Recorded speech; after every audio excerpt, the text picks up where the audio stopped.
ناظرین السلام علیکم. ناظرین ڈاکٹر دانش پروگرام سوالیے کے ساتھ حاضر ہے. ناظرین بات یہاں سے شروع کروں گا کہ ہٹلر کا ایک قول ہے کہ اگر کسی ملک کو تباہ کرنا ہو یا توڑنا ہو تو اس ملک کی فوج اور اس کی عوام کے درمیان غلط فہمی پیدا کر دی جائے. آج ہمارے ساتھ انٹرویو میں ہیں جنرل ریٹائرڈ پرویز مشرف صاحب. مشرف صاحب آپ کا بہت شکریہ سر، آپ نے ہمیں ٹائم دیا. جنرل صاحب پہلا کویشچن جو ہے وہ میں کرنا چاہوں گا آپ سے، اور وہ یہ ہے کہ چودھری افتخار صاحب کے بارے میں پہلا کویشچن کروں گا، اور وہ کویشچن یہ ہے کہ جب ان کو چیف جسٹس بنایا گیا تھا تو آپ نے ان کو چیف جسٹس بنایا تو کس کی سفارش تھی سر؟ دیکھیں، سفارش کسی کی بھی ہو، ایک لا پاس ہوا تھا کہ سینئر موسٹ جج آف دا سپریم کورٹ وہ بنے گا چیف جسٹس، تو یہ سینئر موسٹ تھے. اب جیسے ان کے جانے کے بعد تصدق جیلانی صاحب چیف جسٹس بنے، کسی نے کوئی نہیں، وہی سینئر موسٹ ہے. آپ نے جو ہے ان کو ایز اے سینئر موسٹ بنا دیا. سوال یہ نہیں ہے کہ کون کس کو ریکمینڈ کر رہا تھا، ریکمینڈیشنز آتی رہتی ہیں، سفارشیں آتی رہتی ہیں، لیکن فائنل فیصلہ تو جس نے فیصلہ کیا ہے میں نہیں. صاحب یہ بتائیے کہ چودھری افتخار صاحب کی بیٹی کی شادی ایک جنرل صاحب سے ہوئی تھی، جنرل صاحب کی بیٹی سے ہوئی تھی، کیا اس شادی میں آپ کی شمولیت تھی؟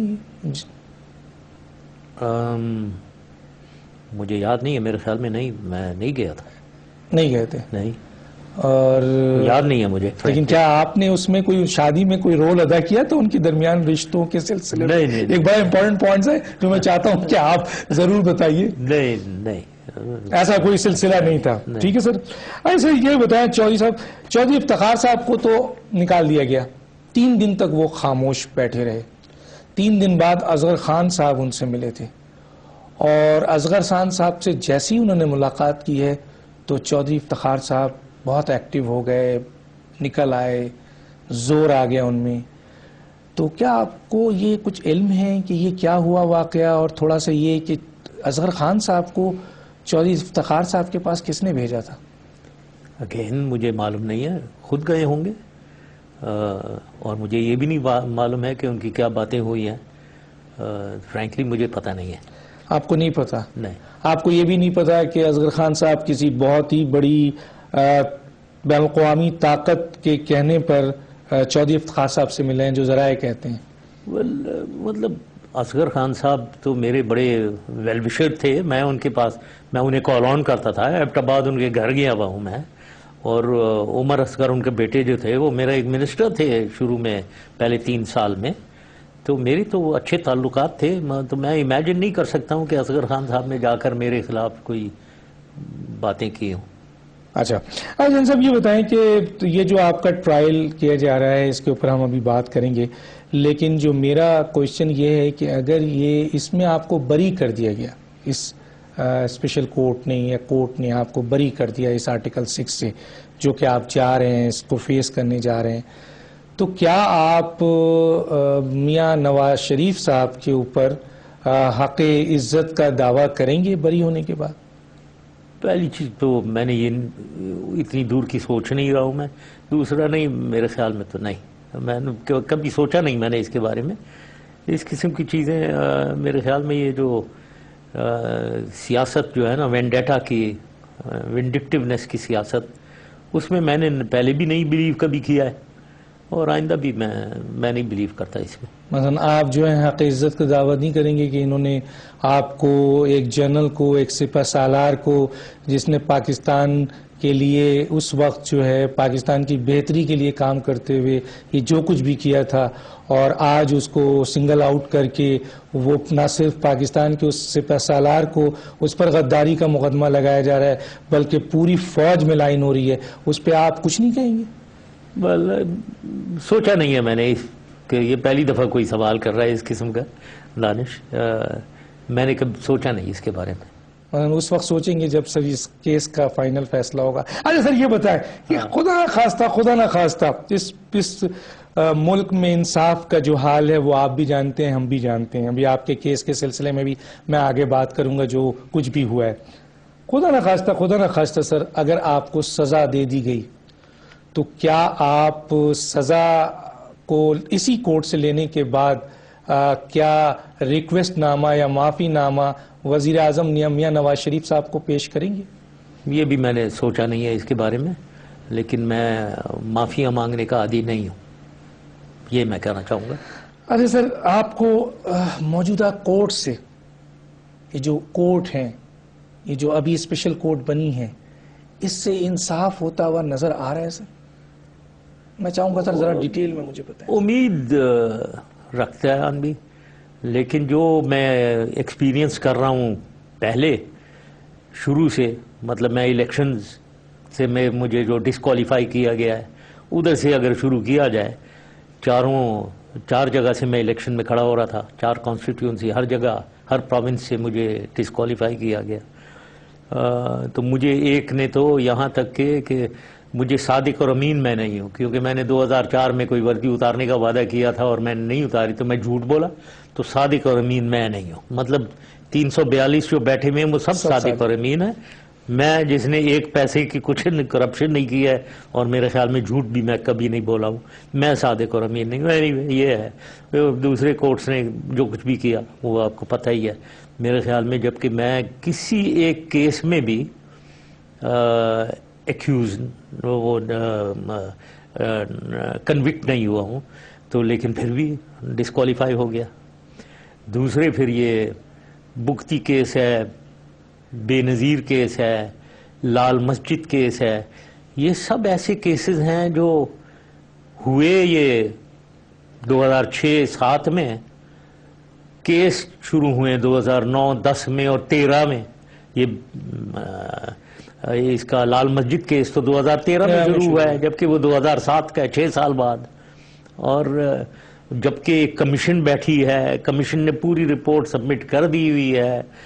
یہ حکومت کے ایکشنز ہیں سارے، ایڈمنسٹریشن کے ایکشن ہیں، ایگزیکٹو ایکشنز ہیں، چاہے وہ بگٹی والا کیس ہو یا لال مسجد کا کیس ہو، یہ ایگزیکٹو ایکشنز ہیں، حکومت کے ایکشنز ہیں جو لیے گئے اور بڑے صحیح لیے گئے، صحیح طریقے سے لیے گئے۔ تو اس میں اب میرے خلاف مجھے سنگل آؤٹ کر کے کیس، جیسے میں تو، حالانکہ اگر ٹیکنیکلی دیکھا جائے پریزیڈنٹ آف پاکستان کا تو کوئی رسپانسبلٹی نہیں ہے، حکومت چلا رہا ہے پرائم منسٹر بھائی، he is the executive head, not the president, president تھوڑی کوئی ایگزیکٹو ہیڈ ہے۔ ایسے ہی انٹیریئر منسٹر نے بیان دے دیا ہے کہ جناب میں ملک سے باہر تھا اور اس کی ذمہ داری وزیر اعظم اور پرویز مشرف پہ آتی ہے۔ مطلب کہنے والے لوگ تو وہ کہتے ہیں نا انگلش میں when the chips are down، تو انسان کی اصلیت اس وقت پتہ ہوتی ہے جب چپس ڈاؤن ہو، تو یوں چلے جا رہے ہیں، گڈ ٹائم فرینڈز ہوتے ہیں سارے، پھر جب موقع آتا ہے جب کہ کھڑے ہونے کا اور طاقت سے کیریکٹر دکھانے کا، وہاں ٹھوس ہو جاتے ہیں لوگ، کئی لوگ ہوتے ہیں۔ اچھا سر، یہ بتائیں کہ آپ کا ایک کیس یہ بھی ہوا ہے کہ جی آپ کو عمر جو ہے وہ آپ کو الیکشن لڑنے سے باہر کر دیا۔ ہاں، وہ ایک نے پشاور ہائی کورٹ، جبکہ چترال جو سیشن کورٹ تھا، انہوں نے تو مجھے کوالیفائی کر دیا تھا، ہائی کورٹ میں اپیل کی انہوں نے مجھے پوری لائف کے لیے، جب وہ کانسٹیٹیوشن کی وائلیشن ہے، مطلب کانسٹیٹیوشن کی وائلیشن اگر ٹریزن ہے تو وہ تو اس نے کانسٹیٹیوشن کی ادھر لکھا ہوا ہے 5 سال سے زیادہ ہو نہیں سکتا ڈسکوالیفائی، تو کانسٹیٹیوشن کی وائلیشن ہے۔ تو یہ سارے دیکھ رہے ہیں کہ یہاں جو اب تک ہوا ہے اس میں تو مجھے بہت افسوس سے کہنا پڑتا ہے کہ جسٹس، انصاف کی دھجیاں اڑائی گئی ہیں، یہ ہوا ہے۔ لیکن اب کے بعد مجھے امید ہے کہ بہتر۔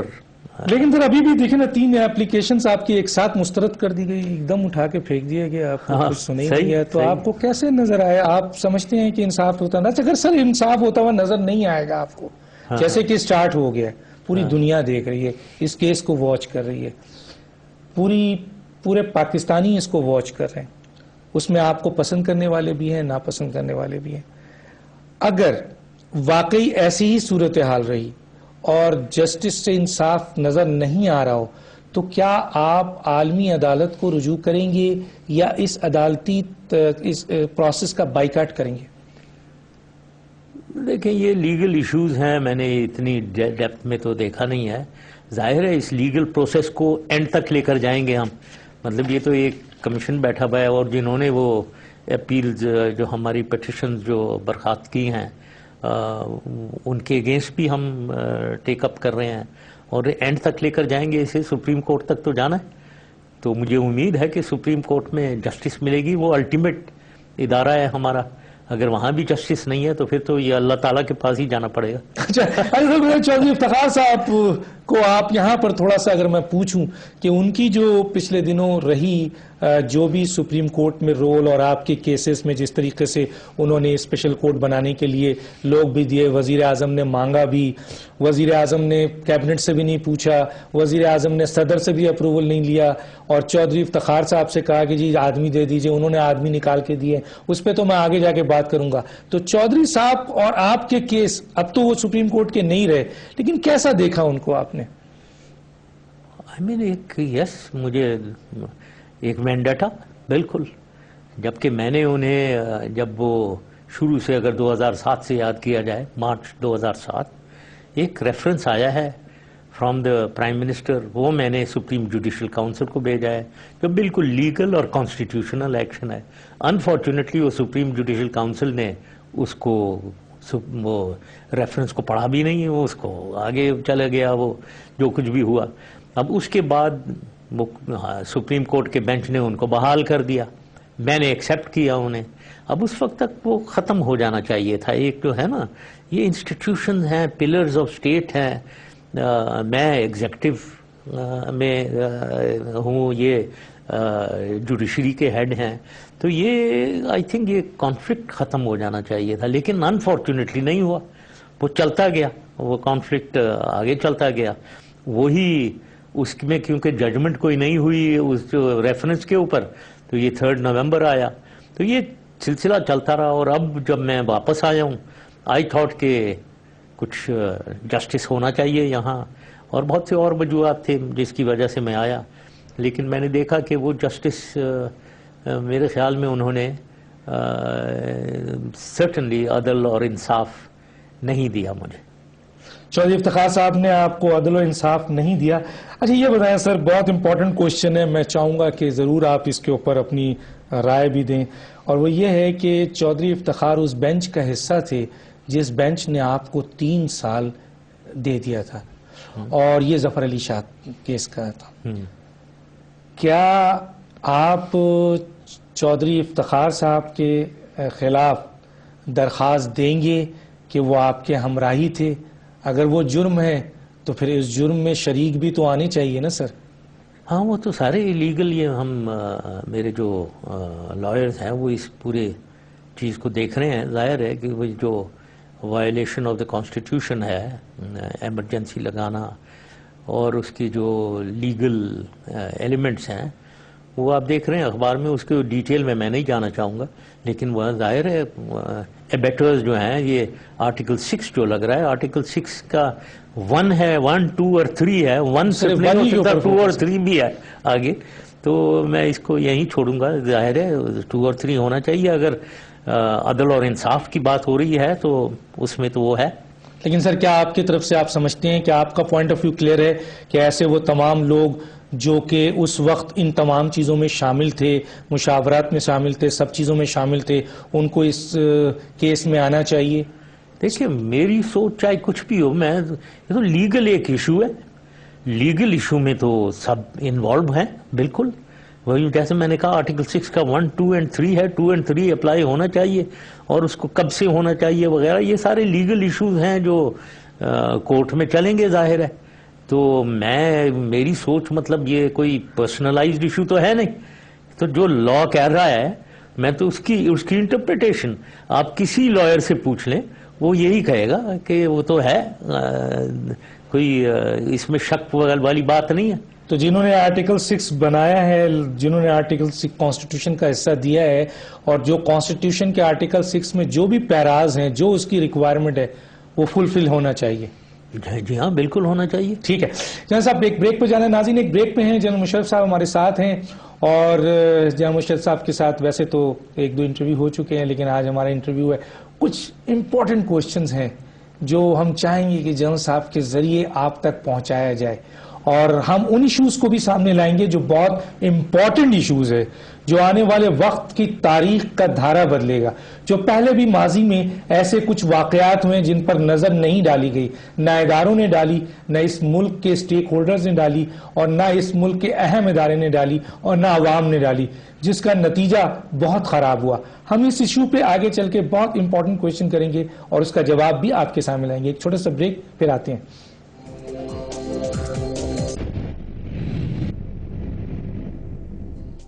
ویلکم بیک ناظرین، جنرل پرویز مشرف صاحب ہمارے ساتھ ہیں۔ جنرل صاحب، آپ سے کویشچن ہے کہ تاریخ کی سب سے بڑی بے وفائی آپ کے ساتھ ہو رہی ہے، وہ لوگ جن کو آپ نے نوازا، جن میں ججز بھی شامل ہیں، جن میں وکلا بھی شامل ہیں، جن میں جنرلز بھی شامل ہیں، جن میں گورنرز بھی شامل ہیں، جن میں چیف منسٹر بھی شامل ہیں، جن میں وزراء بھی شامل ہیں، جن میں وزیر اعظم بھی شامل ہیں، یہ سارے آپ کے نوازے ہوئے لوگ ہیں سر۔ لیکن کچھ تو اس میں سے بھاگ گئے ہیں سر، کچھ چھپ گئے ہیں سر، اور کچھ آپ کے خلاف بیانات دینا شروع کر دیا ہے سر۔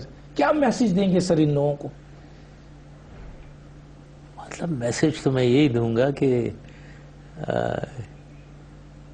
کیریکٹر، ایک آدمی کا کردار جو ہے وہ ایسے موقعوں پہ سامنے آتا ہے۔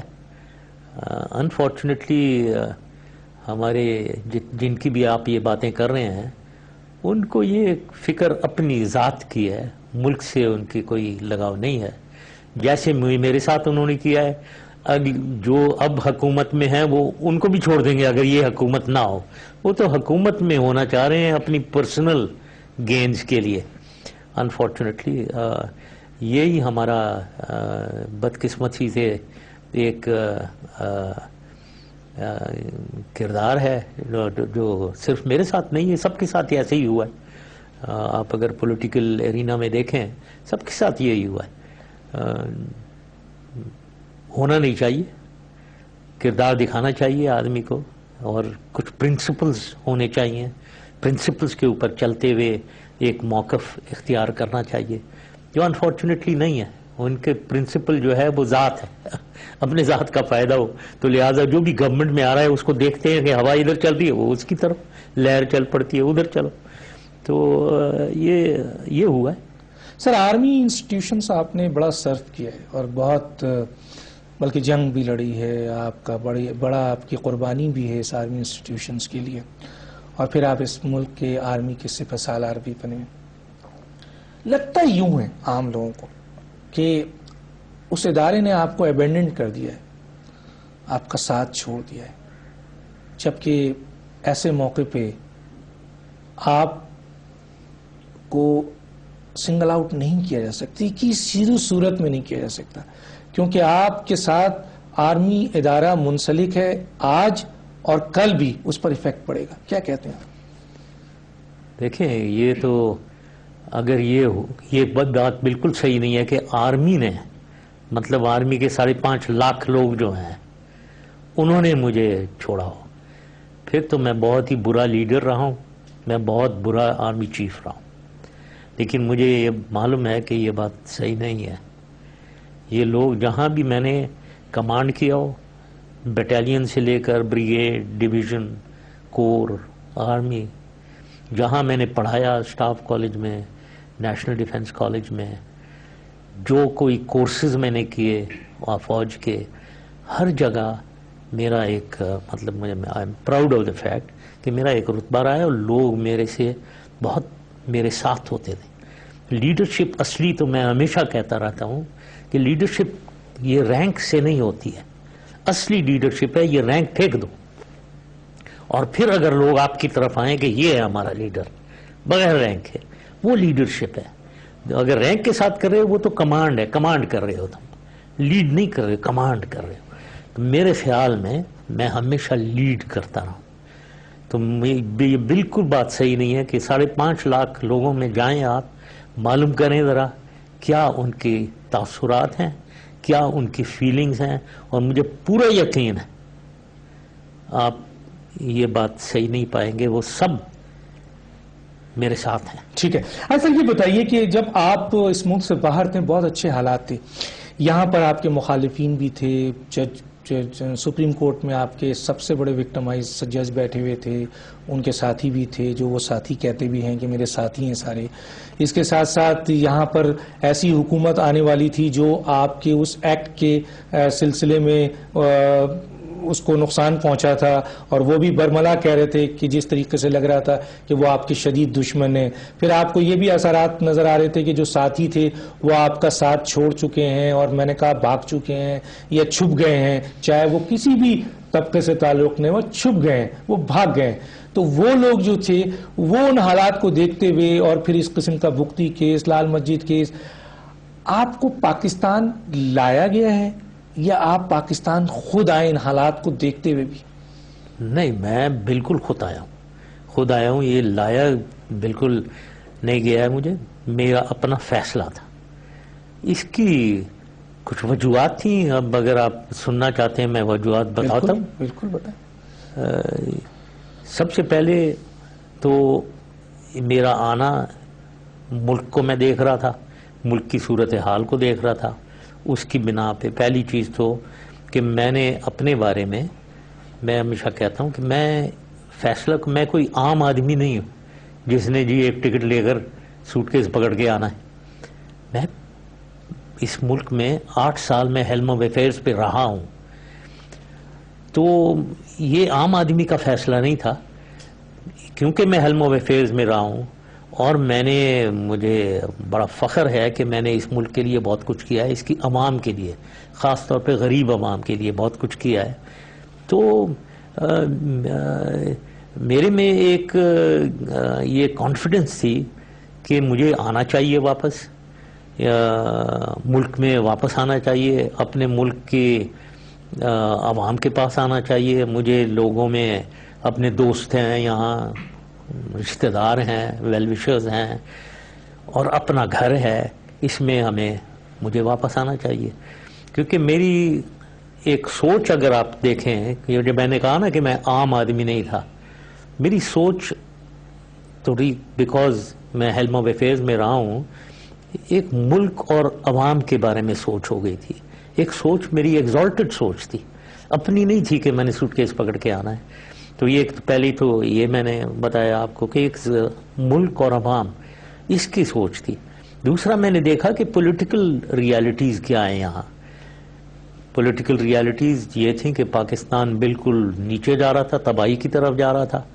زیادہ مجھے افسوس اس بات کا تھا کہ مجھے معلوم ہے کہ اس ملک میں اپنی پوٹینشل بھی ہے اور وسائل بھی ہیں اور صلاحیت بھی ہے. صرف لیڈرشپ اور گورننس کی پرابلم ہے، اس کی وجہ سے نیچے جا رہا ہے ایک ملک، تباہی کی طرف جا رہا ہے.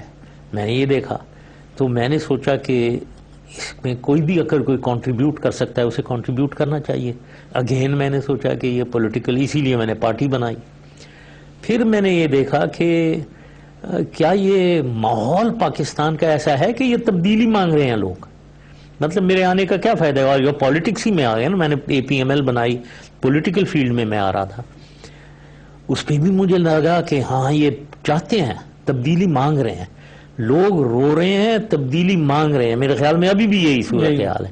عوام تبدیلی مانگ رہی ہے، ایک نیا پاکستان، ایک نئی سیاست، نئے لوگ مانگ رہے ہیں. تو میں نے یہ بھی مجھے آنسر ملا.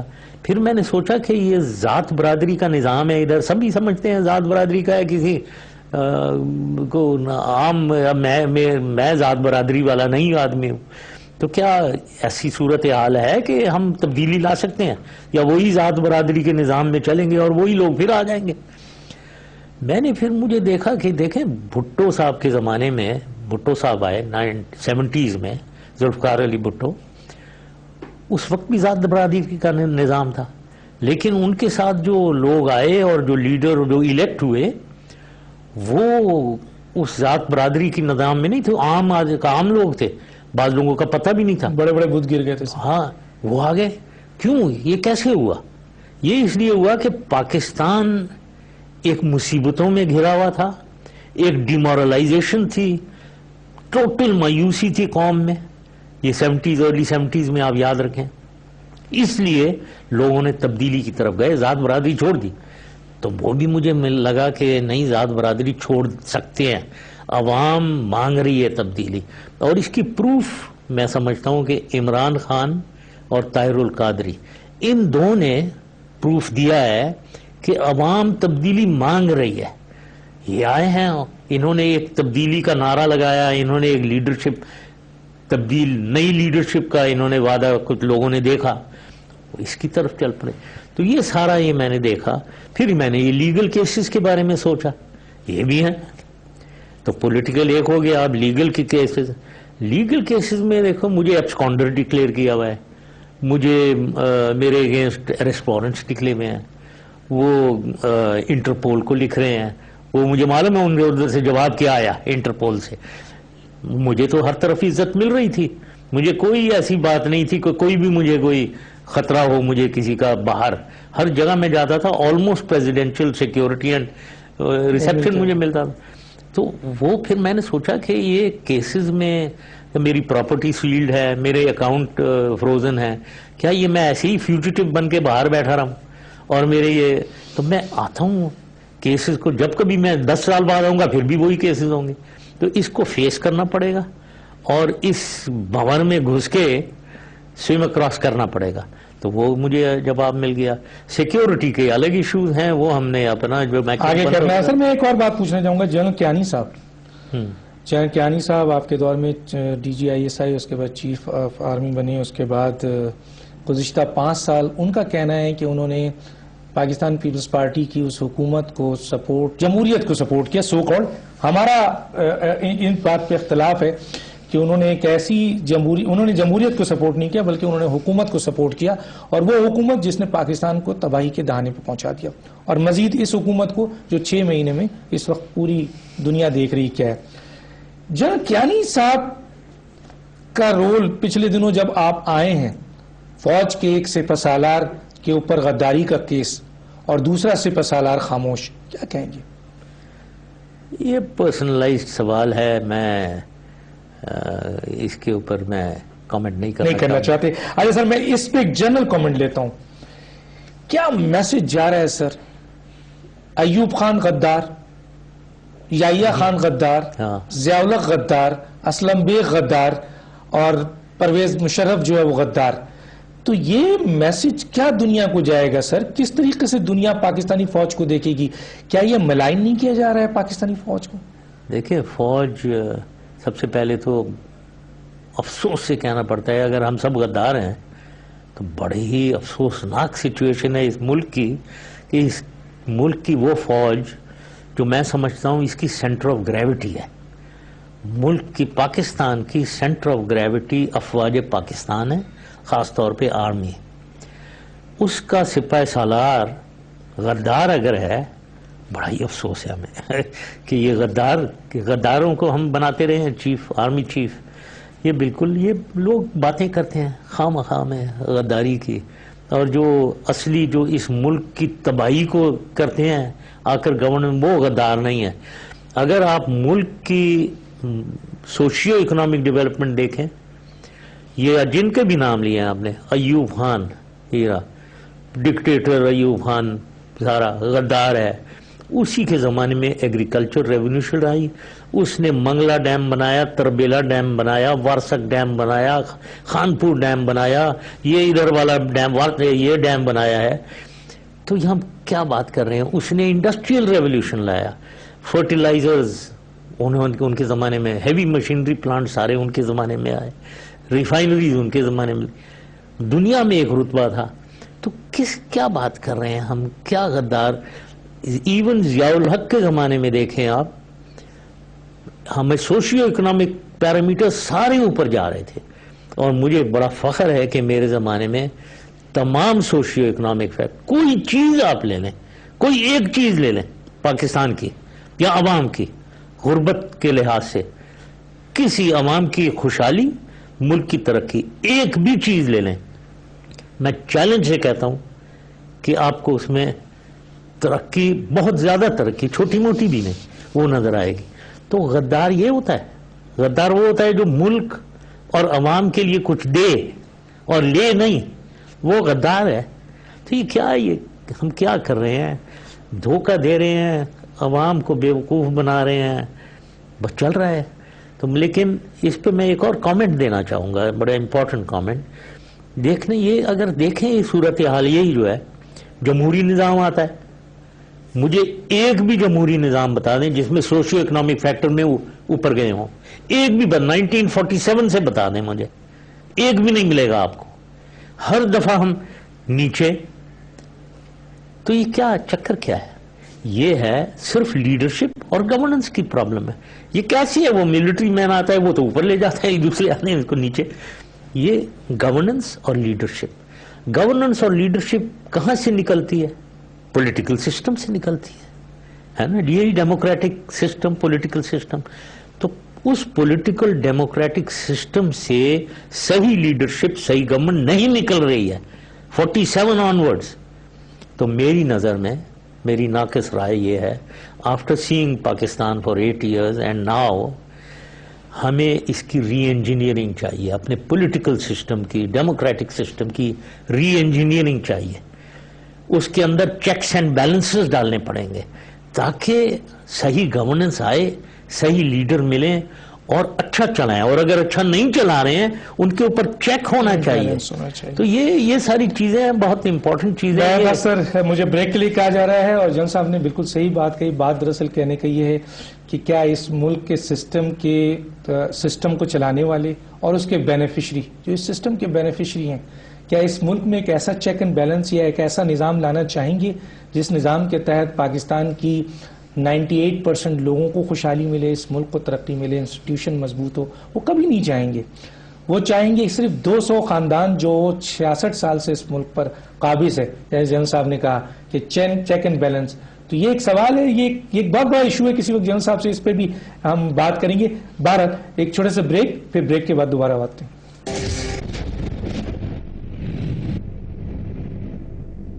Welcome back. سر، آپ نے اپنے دور میں بڑے بڑے صحافی ہیں جن کو بڑے بڑے پلاٹ دیے ہیں، اور ایک آپ کا جو تھا وہ ہیلی کاپٹر گروپ بھی تھا، جس میں کافی کہا جاتا ہے مثلا زبان میں ہیلی کاپٹر گروپ ان صحافیوں کو.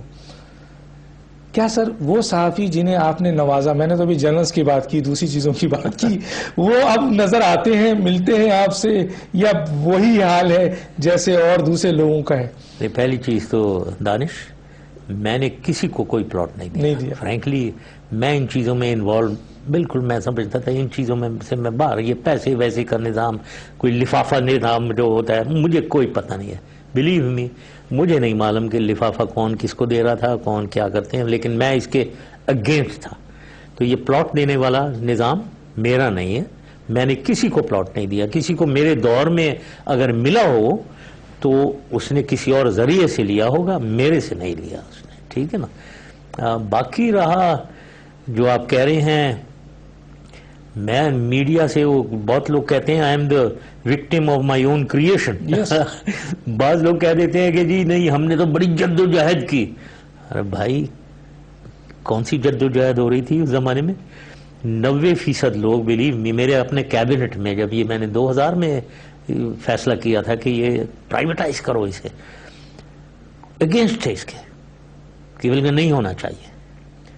میں نے یہ اوور رول کیا کہ نہیں، دیکھو اگر ہمیں آگے بڑھنا ہے، ترقی کرنی ہے اور ترقی یافتہ ملکوں میں ان کے رینکس میں جانا ہے، تو یہ ہمیں media is an important role to پلے.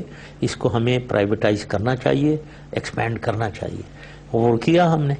تو اب اس میں افسوسناک بات یہ ہے کہ بعض لوگ، یس نو نیمز اگین، ناموں کی سیاست میں نہیں بلیو کرتا ہوں، ہیں جو لوگ سچ بات بولو اگر وہ میرے اگینسٹ ہو گے شاید، میں نہیں مائنڈ کرتا بالکل، کبھی میں نے نہیں مائنڈ کیا، بلکہ میں سیکھوں گا اس سے کہ یار سچ مجھے بتاؤ، اگر میرے میں کوئی کوتاہی ہے تو میں اسے ٹھیک کروں. لیکن ایک جھوٹ کہہ کے مجھے میلائن کرنا، اس پہ مجھے سخت افسوس ہوتا ہے، اور کچھ لوگ کرتے ہیں. بتائیں نا ذرا سا. جنرلی کہتے ہیں کہ ساؤتھ پنجاب میں ہیں ان کے وہاں موجود ہیں زیادہ بلک رہے ہیں. ہاں بلک ادھر سے ہے، اور بھی ہوں گے، پھر یہ تو یہ حکومت کی وہ جو پنجاب حکومت کی یا تو آشروار ہے یا اس کی ناکامی ہے؟